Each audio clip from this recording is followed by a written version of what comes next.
কখনোই মানুষকে ঘৃণা করতে নাই, মানুষকে সবসময় সর্বদা ভালোবাসা। সব মানুষকেই ভালোবাসা, কোনো মানুষকেই নিচু চোখে দেখা ভালো না।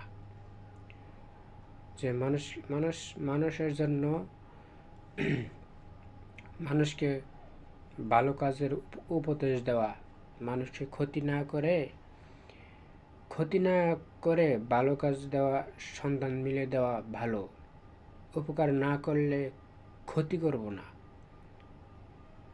যদি উপকার না করতে পারেন, ক্ষতি করবেন না। হয়তো ভালো কাজ করবেন, মানুষকে উপকার করবেন, আর না হলে নিজের স্থানে নিজেই থাকবেন।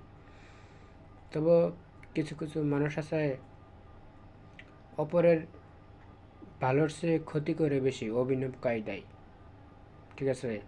ওইসব থেকে